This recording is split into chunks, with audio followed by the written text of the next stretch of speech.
Bank statement के बगैर आप कनाडा का विजिट कर सकते हैं। आपको बैन भी किया जा सकता है कनाडा के अंदर। डॉक्यूमेंट्स के मामले में किसी पर ब्लाइंडली ट्रस्ट ना करें, आपका वीज़ा रिजेक्ट होने के चांसेस बहुत ज़्यादा होंगे। आप कनाडा की पीआर भी आसानी से हासिल कर सकते हैं। कनाडा की पीआर या कनाडा का वर्क परमिट हासिल करने के लिए एक बेहतरीन रास्ता ये है कि आप कनाडा आएँ, कनाडा का विज़िट वीज़ा हासिल करें, विज़िट करें कनाडा और जॉब तलाश करें। इसके बाद आपका विज़िट वीज़ा वर्क परमिट में ट्रांसफ़र हो जाता है।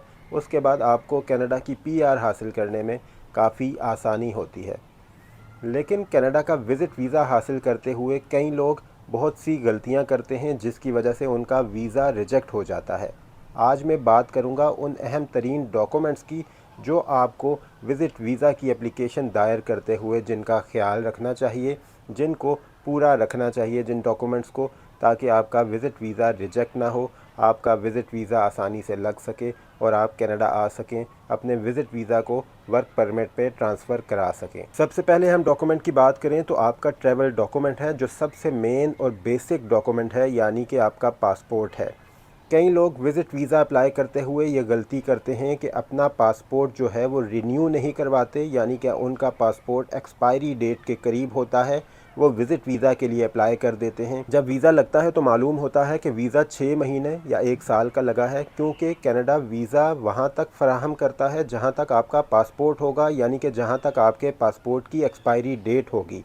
इसलिए ज़रूरी है कि जब आप वीज़ा अप्लाई करें तो आप अपने पासपोर्ट को रिन्यू करवा लें, 5 साल का या 10 साल का बनवा लें, ताकि आपका वीज़ा उतने ही टाइम का लगे। इसके अलावा दूसरी जो चीज़ है वो आपने अपने पासपोर्ट के ऊपर अपने नाम को, अपने दूसरे डाटा, डेट ऑफ बर्थ को मैच करना है अपनी प्रोफाइल के साथ। अपनी एप्लीकेशन की जो फॉर्म है जो आपने फ़िल किया है उसके साथ मैच करके लिखना है। कई लोग ऐसी गलती भी करते हैं कि आपका नाम पासपोर्ट के ऊपर कोई और होता है, किसी और स्पेलिंग्स के साथ होता है, लेकिन जो आपने एप्लीकेशन में नाम लिखा होता है उसके स्पेलिंग डिफरेंट होते हैं। ये भी एक बड़ी वजह होती है आपका वीज़ा रिजेक्ट होने की।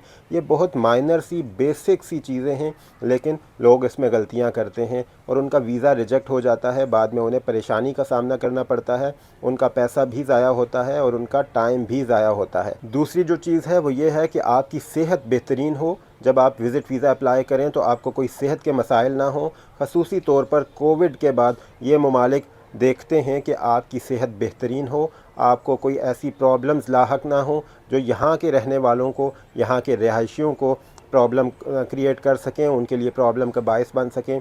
इसलिए ज़रूरी है कि आप अपनी सेहत का ख्याल रखें वीज़ा अप्लाई करते हुए, क्योंकि आपको मेडिकल एग्ज़ाम देना होता है।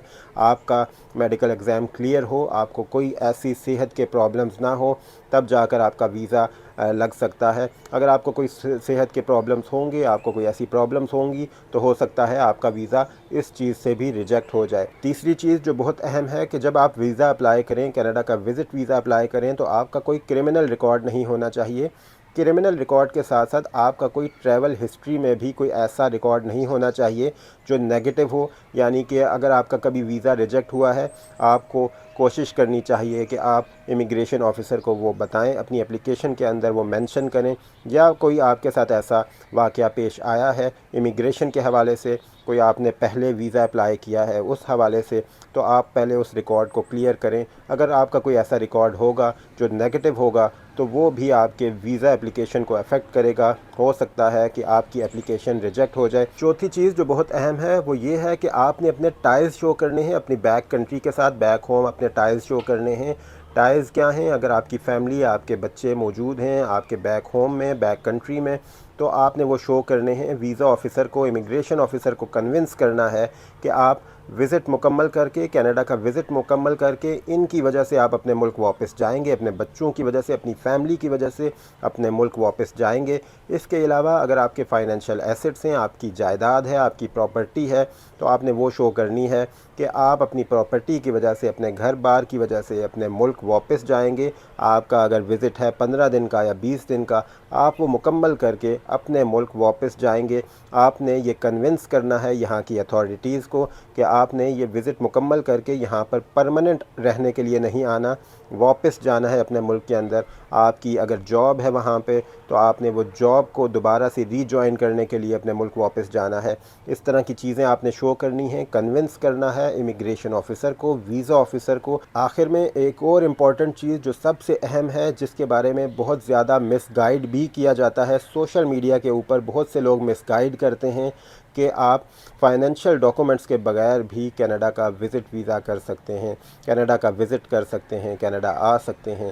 لیکن سوچنے کی بات ہے، اگر آپ ایک شہر سے دوسرے شہر بھی جاتے ہیں تو آپ اپنے پاس کچھ رقم رکھتے ہیں، آپ کچھ پلان کرتے ہیں، آپ کے پاس رہنے کے لیے، کھانے پینے کے لیے، ٹریول کے لیے کچھ رقم موجود ہوتی ہے، تو آپ سوچیں کہ یہ ایک ملک سے دوسرے ملک آنا ہے، تو یہ کیسے ہو سکتا ہے کہ آپ بینک سٹیٹمنٹ کے بغیر، فائنینشیل ڈاکومنٹ شو کیے بغیر آپ کینیڈا کا وزٹ کر سکتے ہیں۔ اس لیے ضروری ہے کہ آپ اپنے پلان کے مطابق اپنے فائنینشیل ڈاکومنٹ شو کریں، اپنی بینک سٹیٹمنٹ ریئلسٹک بنائیں۔ ایسا بھی نہیں ہونا چاہیے کہ آپ اگر 10 دن کے لیے کینیڈا آ رہے ہیں تو آپ کروڑوں روپے کی بینک سٹیٹمنٹ بنائیں، اس کو شو کریں۔ آپ کے ایک دم سے اگر ٹرانزیکشنز ہے آپ کے بینک اکاؤنٹ کے اندر تو وہ بھی ریئلسٹک نہیں لگے گا، وہ ایک دم سے ٹرانزیکشنز ویزا آفیسر کو حیران کرے گی، پریشان کرے گی کہ آپ نے، اگر آپ کا بینک اکاؤنٹ ڈیڈ تھا، ایک دم سے آپ کے بینک اکاؤنٹ کے اندر پیسے آئے ہیں، تو وہ اس کو ڈاؤٹ ہوگا اس چیز کے اوپر۔ اس چیز کا آپ نے خیال رکھنا ہے کہ آپ کی بینک سٹیٹمنٹ ریئلسٹک ہو، پلان کے مطابق ہو۔ اگر آپ کا 15 دن کا کینیڈا کا پلان ہے، وزٹ ہے، تو آپ نے اس کے مطابق اپنا خرچہ شو کرنا ہے۔ بینک سٹیٹمنٹ شو کرنے کا مطلب یہی ہوتا ہے، اس کا مقصد یہ ہوتا ہے کہ جتنے دن آپ کینیڈا میں رہیں گے آپ اپنا خرچہ اٹھا سکیں گے، خرچہ برداشت کر سکیں گے۔ اس کے علاوہ آخر میں ایک بہت اہم چیز جس کی وجہ سے لوگوں کو پریشانی کا سامنا کرنا پڑتا ہے وہ یہ ہے کہ آپ فیک ڈاکومنٹس لگا دیتے ہیں، یا آپ پورے کے پورے کنسلٹنٹ پر ریلائی کر لیتے ہیں۔ آپ اپنے ڈاکومنٹس کا سارا ذمہ داری کنسلٹنٹس کو دے دیتے ہیں، وہ پھر اپنی مرضی سے کوئی بھی ڈاکومنٹ آپ کی اپلیکیشن کے ساتھ لگاتے ہیں۔